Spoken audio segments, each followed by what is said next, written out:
Welcome into the Fantasy Football Forge. My name is Steve, and it is time for another mock draft Monday. It is currently Easter late morning for me, so happy Easter to you. I hope it was a good and plentiful Easter. Hope you had a good one, hopefully with family and or friends, however you celebrate, if you celebrate Easter.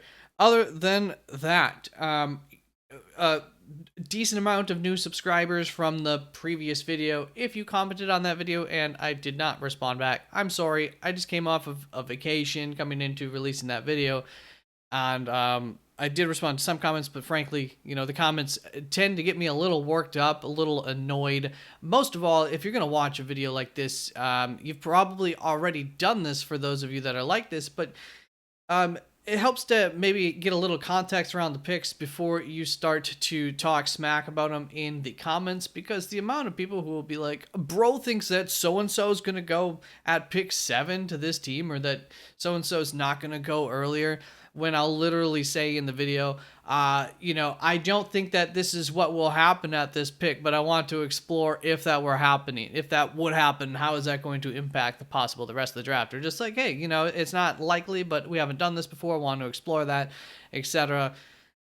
Most of the time in the comments, I've already explained away what you are saying is a terrible thing. So, preferably like actually listen when you watch these types of videos. But whatever the case, if I want you to listen, we should get to the good stuff. So let's get to the good stuff here, and we're gonna start this, pretty normal here. We're gonna go Caleb Williams to Chicago, of course. We're gonna go Drake May to Washington. This is ultimately what I think will happen, and I will try to let you know which picks are, what I think will happen, which picks are what I'm haven't done before. I want to see how that might play out in the draft if things were to go that way, etc. I do a mix of my board, a mix of the consensus board for picks. And so, yeah, once again, I'll try to let you know when things are going like that way. So I don't know that Drake May is consensus to Washington at this point. That kind of is very close between him and Jaden Daniels. Of course, there's the possibility of some sort of trade out too that sometimes gets explored. But at the end of the day, I think I've thought for a long time now, and I still think it's going to be Caleb Williams, Drake May, 1 and 2. And I believe to these teams. I don't think it'd be the wisest move to trade out here for Washington, nor do I think that it's the wisest move for New England to watch out. You only get so many chances at these quarterbacks, but that also depends what do they think of these quarterbacks, because, at a certain point, it is not worth reaching for a quarterback, and I do think this is still it's a reach for Jaden Daniels at 3, but I think it's a reach that's worth taking. So the question will be, does New England think that? I don't know, but I do think that at the end of the day, they probably do. And so that's how we're going to start this draft. And we're going to go Marvin Harrison here to Arizona. Once again, nothing too crazy. Because of who their primary receiver is right now, might they say we'd rather add Malik Neighbors? That's possible. We're going to stick to consensus on this and what I think is going to happen as well with Marvin Harrison to Arizona. At pick 5, we've got the Los Angeles Chargers, who are going to be making a trade here. This is probably consensus at this point. I can't believe they didn't pop up here. We're going to go Minnesota trading here for pick 5, picks 11, 23. It obviously, it could be more than this. This will just get accepted in the trade thing. We're only doing 2 rounds. This is really all that matters. It's not like the Los Angeles Chargers second rounders going this way. So we're just going to do this. I think you know why we had Minnesota move up here. We are going to also be JJ McCarthy. It's going to be a really interesting draft this year, and I just don't think we're going to happen here with the quarterbacks until it's already happened, until then. But it sure seems that Minnesota got primed and ready to make a move up. Is J.J. McCarthy a target worth moving up for? I think there's a limit to it. 11 and 23 I'm cool with. Once you start giving away more future capital, I don't know. I don't know. I don't know if you need to do that. Or if you should. So we'll see. New York Giants. I usually give them Rome Odunze over Malik Neighbors. I have Malik Neighbors over Rome Odunze in my rankings. That's the same with consensus. I just think that this gives them a little bit of a different flavor, and if they're very close on their board, maybe they say this helps us a little bit more with a need, because they have a lot of slot type guys. Malik Neighbors fits that role more, but We're going 2 rounds, so let's pick up this pace here a little bit. My bad. Roma Dunze there to the New York Giants. Here we are going to have something a little bit different. So I think Tennessee is one of the teams that's will be happy to listen to trade offers to move out of this spot. A little bit of a limited capital here in day 2. And so it's not like you have to have good capital. That went somewhere at some point for a reason. But I'm sure they'll be open to listening to things. So we got Tennessee listening to the New York Jets. And there, as the trade compensation that I came up with, Jets going to be moving 72 back to 146. Jets are another team who I really think more than likely would be moving back, but they are in a position that if they want to make a little jump up for one of these weapons, they could do that just because of their offseason work, depending exactly, how where they think their roster's at. But it's a move that I think is more likely than it was prior to free agency for the New York Jets to actually move up. Once again, a candidate who I often have thinking about, moving backwards, but let's explore this. They go Malik Neighbors here at pick 7 and really fill out that receiving room to a higher extent than you could expect. I mean, now Aaron Rodgers has weapons to work with. At pick 8, we're going to go a little bit differently here. We're going to go kind of more best player available. These edge rushers in this class aren't the best, and I do think highly of Quinyon Mitchell, and Atlanta has somewhat of a need here for cornerback. I don't think it's as big as their need is for edge rusher, but if you want to go a little bit more best player available, then this is a route that I could see going, and I would be thinking about going myself too if I was in Atlanta, depending on, once again, exactly what my thoughts are on the edge rushers in this class. But that's going to bring pick 9 up, and we are going to see another trade here.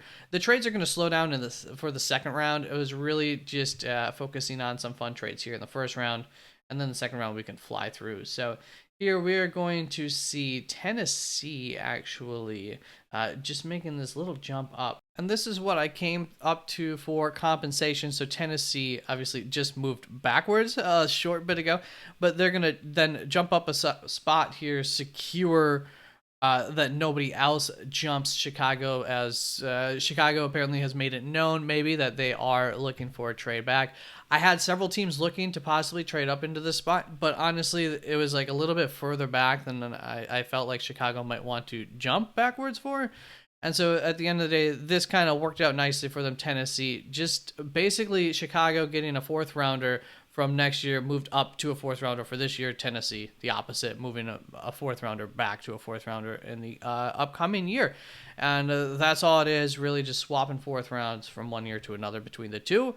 And Tennessee comes up here to get the guy who we all always give them at the previous pick at pick 7 in Joe Alt. So this is a path that I think Tennessee could think about if the start of this draft goes like this, that maybe there's a little bit of security if you make a small jump back here, that you could even make another jump back forward into getting Joe Alt just to secure it and still improve your draft capital. They would have, at the end of the day here, moved from 7 to pick 9, flipped a 4th rounder into the future, but also picked up pick 72 by moving back and flipping that 4th rounder into the future.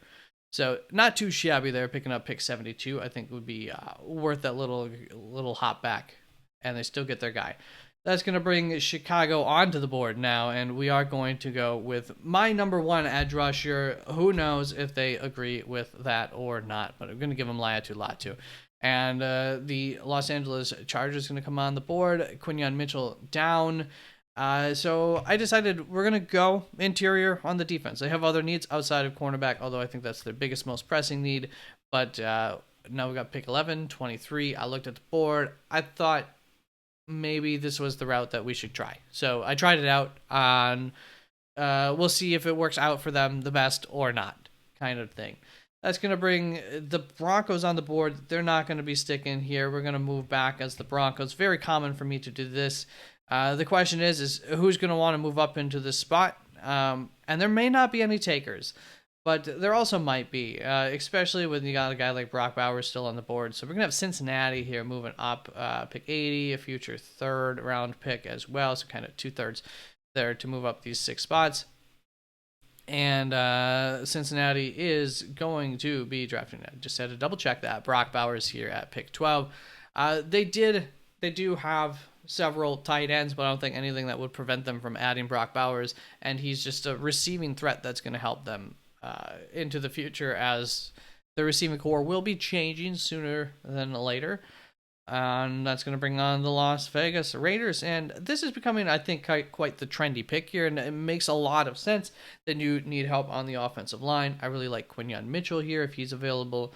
But Talisa Fwanga is really a culture fit here for the Raiders in so many ways. So I do like that matchup if, as one of the more likely options here that I think the Raiders would be looking at. Then New Orleans is going to take, I'm going to give them Amarius Mims here, which is not something I've normally done. But Mims is my number 2 prospect here for offensive linemen. And I do think that there's a decent chance that he'll be going higher up in the regular draft than a lot of mock drafts. And sometimes we're seeing him pop up a little bit earlier in mock drafts.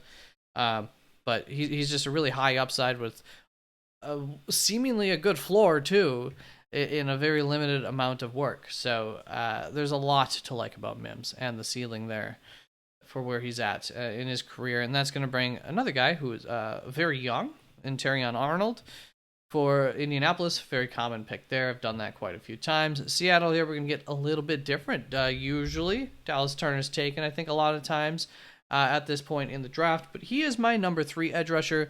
I just think compared to Jared Verse, a little bit of a better match here for Seattle if they were to decide to go edge rusher. Really high upside edge guy in Dallas Turner. Going to take a little bit of time probably to develop, but once he develops, the ceiling, is quite high kind of guy. So that's where we're going there. Jacksonville on the clock next, and they're going to take, this is going to be one of kind of my pick. I like Adonai Mitchell as my wide receiver 4, so we're just going to go that route for Jacksonville instead of Brian Thomas Jr., which is more common there. And that's going to bring, of course, my Broncos up on the board, and I just have a hard time imagining they're not going to go quarterback here in the first round. Bo Nix, and I don't really think they want to trade up for one. So I think there's a high chance that they end up with Bo Nix one way or another in this draft, and most likely by trading back if they can. Otherwise, I think they might be stuck with taking him at 12 too, which is higher than you'd like to spend on Bo Nix. But ultimately, I do like Bo Nix a lot, and I love the marriage between Bo Nix and Denver's coaching staff. So we shall see. That's going to bring another matchup made in heaven. There's a lot of them for the Los Angeles Rams, ultimately. A lot of respect for that coaching staff and what they could do with a lot of different guys, I think, is what it comes down to. But Cooper DeJean is one of them where I think they have a ready-made role for him. If this is the route that they chose to went, they have a lot of different options here too at pick 19. So they're in a nice spot in this draft. I never really have them trade up or down because something falls to them every time that I think they would be extremely happy to have. That's going to be Pittsburgh up on the clock. They were a team that I was thinking of like trading up, especially like even coming up for a big wide receiver kind of trade. They might be in that kind of mode. And ultimately, I don't really like the pick that I went here for them. So let's switch it up. I went Olu Fashanu, and I want somebody who's a little bit better of a run blocker, but Troy Fontenot is not really that guy. What do we have here? J.C. Latham, I suppose, would be my next kind of pick here. They've got Arthur Smith on the team. So let's switch it up here. Hopefully that's not going to, mess with too much more. Going to bring the Dolphins on the clock at pick 21. And I am going to have them move back. I think the Dolphins are definitely a team who's going to be, make it known that their phone lines are open here at pick 21 if somebody wishes to move up. And we're going to have Detroit coming up. Can you guess? And let me know in the comments if you really want to try to take a guess at this. Who Detroit's coming up for on the board? Let me see if we can. It is somebody right here. And there's, I think, a few options that you could definitely see them going. So this ended up being a funky pick, and I think I remembered a couple of teams that I had trying to move up here. None of them had like the best capital to match with just the trade charts.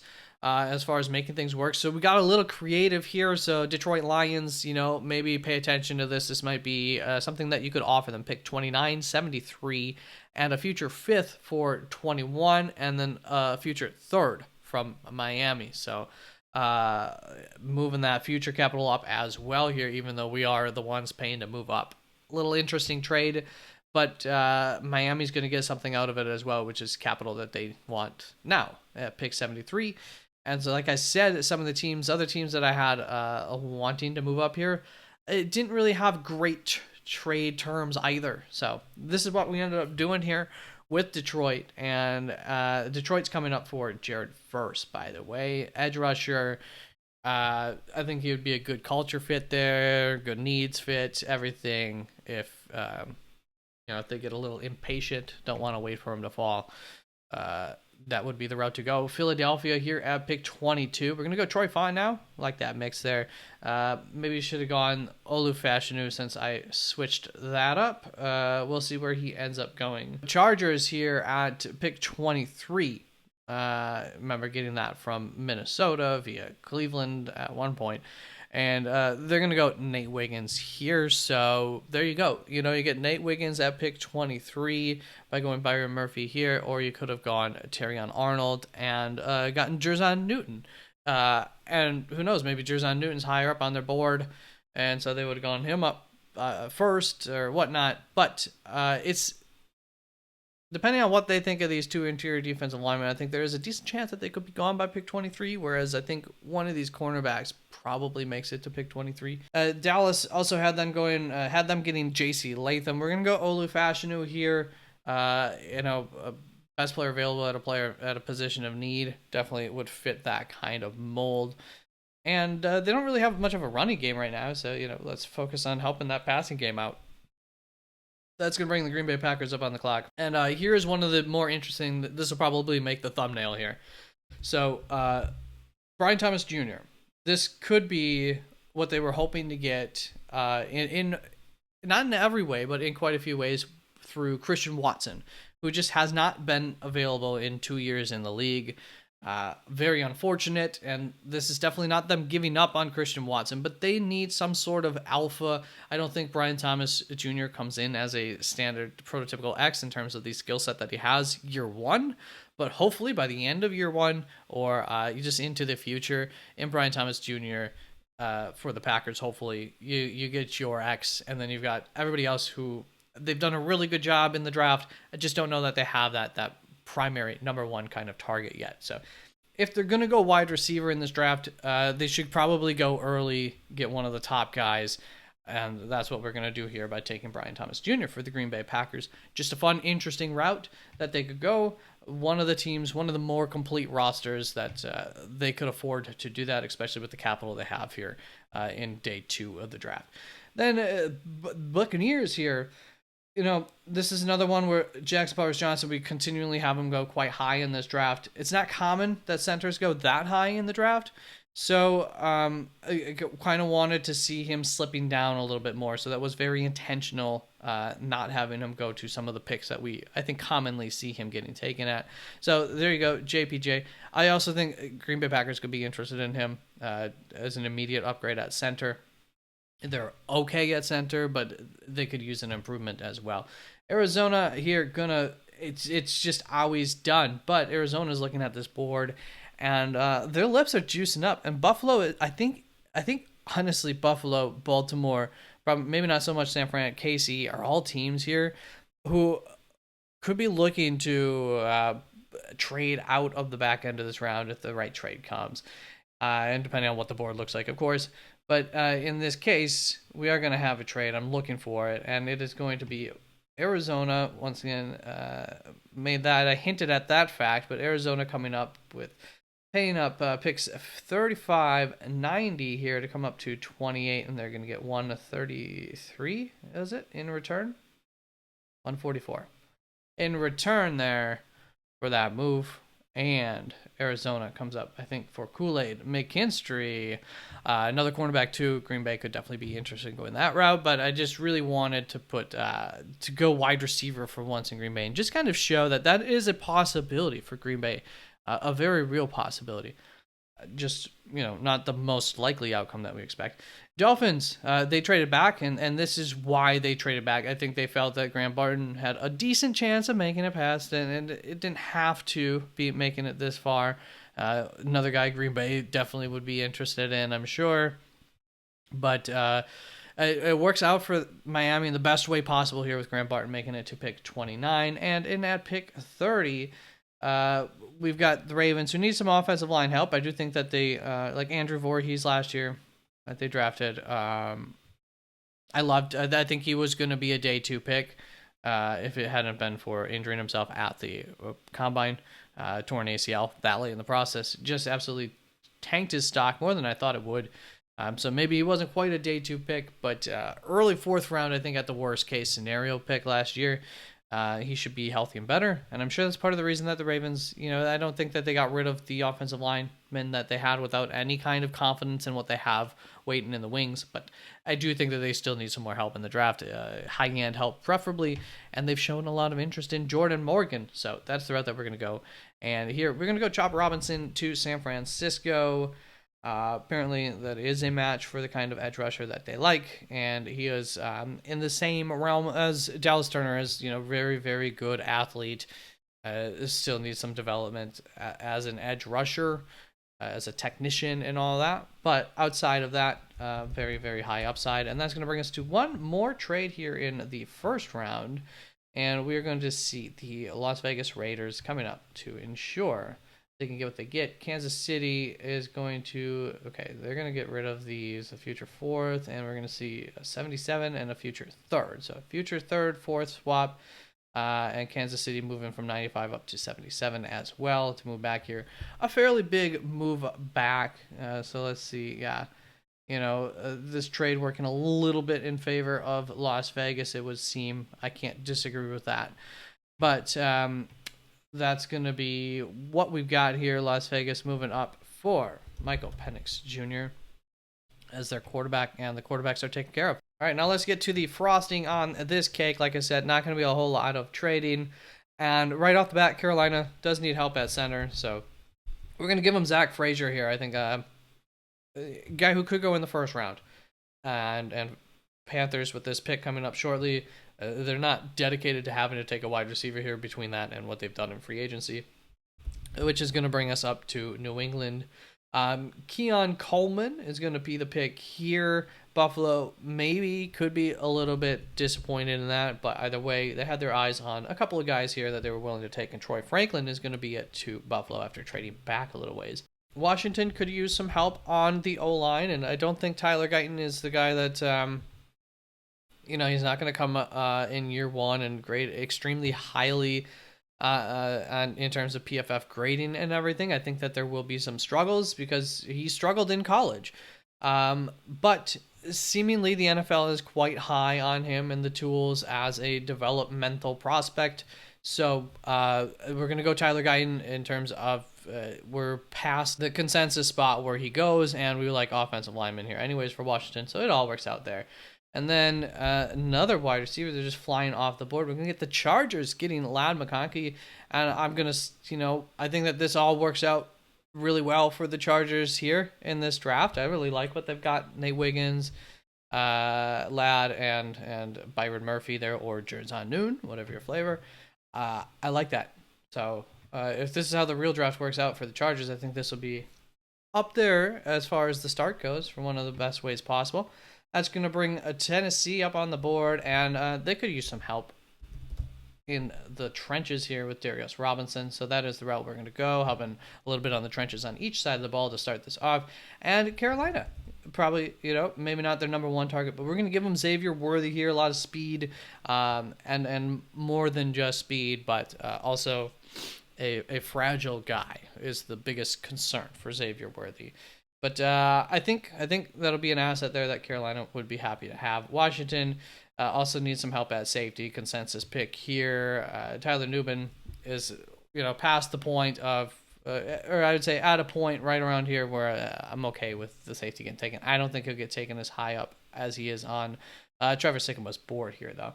Then Green Bay Packers, it's going to take Peyton Willis here if he's available. I think that's a very likely pick. Peyton Willis or Edgerrin Cooper, really. But linebacker, I think the Packers getting the first linebacker off the board at pick 41 is a likely scenario. Doesn't have to be guaranteed, and they got another pick at pick 54-ish or something. They get rid of that other 58 there. Maybe it'd be linebacker there too. Or instead, Houston at pick 42, going to go with Kamari Lassiter. It's very close between him, TJ Tampa, and Ennis Rackstron. I will say here for a little while, I forgot Ennis Rackstraw existed. So these cornerbacks might have gotten taken a little bit in a different order than what I would have done. But let's just go here with Kamari Lassiter. I'm just going to stick to the board to not make things confusing on my end. But cornerback, there were several options here for Houston, and that is a place of need. So with how this board fell, I think that would be what Houston would most likely be doing here with this pick. Whether it's Kamari Lassiter or somebody else, who knows. Atlanta going to be getting Braden Fisk here. Really like that for Atlanta, getting their pass rush in the interior here instead of at the edge like we normally do. And then they got Quinyon Mitchell in the first round as well. Liked that. Kansas City moved back here. I've had them take, I think, Braden Fisk moving back in my 2.0 mock draft. But here we're just, and one thing that came clear was they had to trade up then a little bit later to get their like tackle prospect that I think that they're looking for in this draft. This situation, we're able to move back and just take that tackle prospect, and we're not going to have to spend capital to move back up for one. So that works out instead of going with like a Braden Fisk there, and we're not going to really get to play this out to see which draft path we would like better for Kansas City. But I do think trading back works nicely for them with their needs and what's still on the board there at pick 32. This is going to be the one trade here in the second round. We're going to see New Orleans trading back. I think given the needs that they have and everything, and given this 45 to 50 here, I think it makes sense for New Orleans to sit and pick at pick 14. Don't think it makes sense for them to move up. They could move back, definitely. A lot of offensive line. I mean, honestly, they could move back because of the depth of the offensive line help that you can find throughout the entirety of the first round. But if you don't move back from that spot, I think moving back from this spot is something that they'll want to do. And here we've got Philadelphia looking to move up. Going to take 53, not 50, 53 and 120 to move up there. And I believe Philadelphia is going to be moving up here for TJ Tampa. So this was a case where part of why I had to move up was I thought we were at the end of a cornerback tier here before we really move into the next tier, which is some people don't have Ennis Rackstraw. They do have TJ Tampa in a different tier. So I went TJ Tampa here. Could be Ennis Rackstraw Jr. as well here. I believe consensus would have had Ennis Rackstraw taken off before at least one of these TJ Tampa and Kamari Lassiter. But regardless, I think it works fine. Like Philadelphia moving up here for a cornerback, though, is the main idea, getting ahead of maybe a couple cornerback needy teams like Cincinnati. I think could use one. So Indianapolis coming up on the board, and they're going to take the other linebacker, and this is why maybe as Green Bay you think about taking that linebacker where you take him, because I do think there are quite a few linebacker needy teams between that pick and their next pick that would be interested in those guys. Mike Sandstrom, we're going to go to the New York Giants, and Max Mitchell is going to be a guy that we're starting to think could be possible here. Ennis Rackstraw is going to go to the Jaguars, so they didn't go cornerback in the first round. What does Jaguars' little draft here look like? So they went Adonai Mitchell, wide receiver, and then still were able to get a guy who a lot of people like quite a bit in cornerback, Ennis Rackstraw. Combine wasn't the best for him. Wasn't the worst. Same with Kamari Lassiter. I think you just look at what you got on tape with them, and they're pretty special guys. You know, not first round special, but they're pretty special, and so you just trust the tape on those two. I think is what it comes down to. I believe TJ Tampa might have run yesterday. I didn't check out how he did, but I think his pro day was on the 30th, if I recall correctly. Cincinnati going to come up here, and we're going to go for the big boy, T'Vondre Sweat. I know that they did address their interior. We're going to address it more. Maybe they would be looking at a different interior defensive lineman. I actually have Chris Jenkins ranked higher than T'Vondre Sweat on my board, but I also love T'Vondre Sweat. It really just comes down to the concern about T'Vondre Sweat not being a 3-down defensive lineman and that kind of hurting his stock. But yeah, who knows? We're gonna put Marshawn Nealon here to the Philadelphia Eagles, dressing their trenches just as they like to do, and they've got what's his name at Edge, who's requested a trade, may end up letting him go. So this is in part a pick, depending on where they think things are at with their current edge room, and that could be a multitude of things. So Roman Wilson going to go to Philly. So they didn't trade back. They didn't trade up. They end up getting Roman Wilson here in the second round. It's a nice, deep wide receiver draft. So there's one reason why Pittsburgh may not want to be spending any capital to move up, because you're still going to get some solid options here with your next pick, or you could even move up from this pick a little bit into this group of wide receivers that are going more in the early second round. Pick off from that group is definitely also a possibility for Pittsburgh. Let's get to the final picks of this draft, starting off at pick 52. We're going to go Jonah Ellis here, edge rusher. If there's a team who's going to know how to utilize a guy like Jonah Ellis the best, definitely the Rams are going to be up there. Jonah Ellis, not like your 3-down guy, more of a speed rush kind of dude, rush specialist, I would say. So that's what the Rams are getting him, which is something I think that they could use. Patrick Paul here going to be going to the New Orleans Saints after they move back. Kind of. I love this duo. So Patrick Paul, 6'8", 6'7", almost 8, I believe. I think it's 6'7" and like 5'8" or something. And just a ginormous arm length and everything like that. And then they're pairing him up with another beast in Amarius Mims, who is legit 6'8" and something. I believe this is wrong here. And just a massive human being himself. So that's quite the upgrade to that. The tackles there for New Orleans. Apparently, the surgery for I can't think of his name right now, but the current right tackle there in New Orleans, I think it's right tackle. The news was not great on him most recently, so they might really need to overhaul this offensive line, and quickly. And I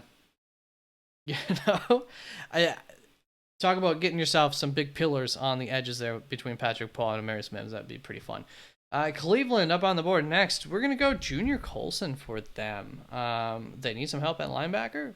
I like it. I think it's a good pick. And I do often Google these names to the team just to see, if anybody else has done this and just to try to find.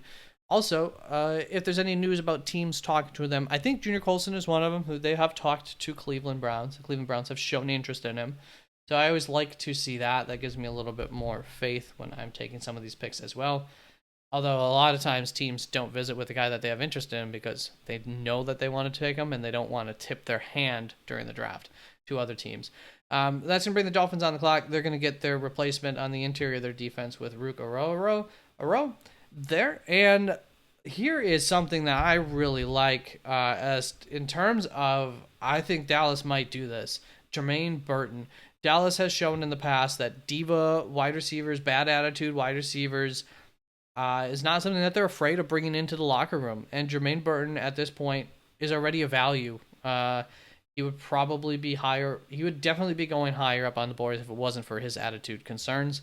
Red flags, massive red flags on him, unfortunately. So a guy who could be going in the third round very easily, could slip out of the third round even, but also talent-wise would be justified for a team taking him here. And I think he's like exactly what Dallas needs in that wide receiver room. So I think it's a great fit if Dallas decides to go this route and take the risk on Jermaine Burton. Then the Buccaneers are up on the clock next. We're going to have them go Chris Broswell, edge rusher. Probably going to be going edge in one of the first 2 rounds here for Tampa, you would think. And that's going to bring Green Bay up onto the board. I think even with McKinley, they still need some safety help. I think even if they were to take Cooper DeJean in the first round, they still might draft another safety in this draft and another cornerback, with Cooper being a guy who they'll kind of figure out along the way. But in this instance, we're just going to take Javon Bullard. Now we've got our safeties. We've got a bunch of 7th-round picks. We can take another safety there, too, or undrafted kind of guy to kind of develop and bring into the room. But now we've got our two safeties in Bullard. I think that's a good fit too for what you want to match up with McKinley there in Green Bayville. So no, nice draft there for Green Bay. Gonna bring Houston on the clock next, and finally we're gonna help out on the internal of this defensive line with Chris Jenkins, or maybe it's Devondre Sweat, but gonna get some help there. I think it's good value, makes sense for Houston to still get a guy here, I guess, in the second round. They don't have that first round pick anymore. I was going to say something else.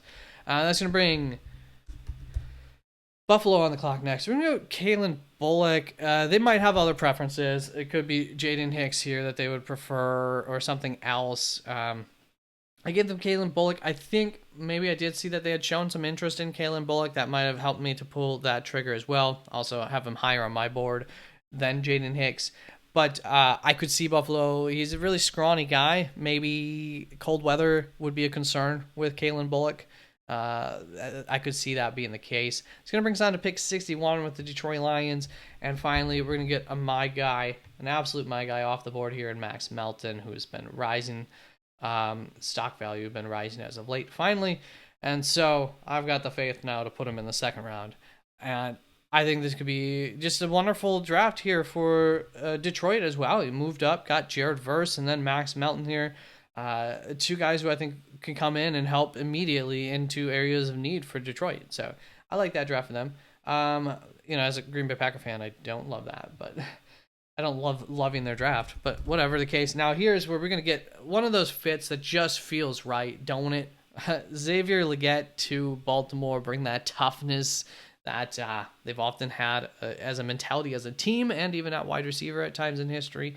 So, I love it. I think it fits a lot of what they need and fits the team mentality that the Baltimore has wanted to continuously have through the years. Which is going to bring us to Sam Fran. And Christian Haynes is a nice mobile guard who I think would fit in what San Francisco is looking for. So I think that's a scheme fit, and value-wise also a good fit there. So Christian Haynes to Sam Fran. I do believe I have a couple of offensive linemen ranked higher than him, but as far as fits go, they didn't match what San Fran needs. And then Devontae Walker going to finish this off. I kind of unceremoniously announced the final pick there for Kansas City. Devontae Walker, a guy who at one point gave to him at the end of the first round. So there you go. There is 2 rounds for a mock draft Monday. Just a fun draft here. Like didn't spend hours and hours putting this together. More like, well, maybe up to 2 hours, but didn't spend a whole day on it like I do for the larger drafts. But let me know what you think of your team and the fit of the player, maybe, if you know that somebody's not a fit or would be a fit, and if you like that or not for your team. So there you go. Sorry, let's just skim through that a little bit. I'm just not gonna have the time to put together your team's full draft. So hopefully you were paying attention. Other than that, peace out. Thank you so very much. Love y'all. And I will see you soon in a video where I will be looking at the NFC and the AFC North a little bit closer as far as what they've done in the offseason and how that could impact this draft. And I'll take all the NFC, AFC teams. I will simulate all the other teams in PFF, but I will pick for them. And so I think that should be a fun experiment to kind of just walk through their mentality, especially taking into account any possible schematic or philosophical changes that also might have happened this offseason. Could affect, the type of player that they're looking for. All right, that's it. Peace out.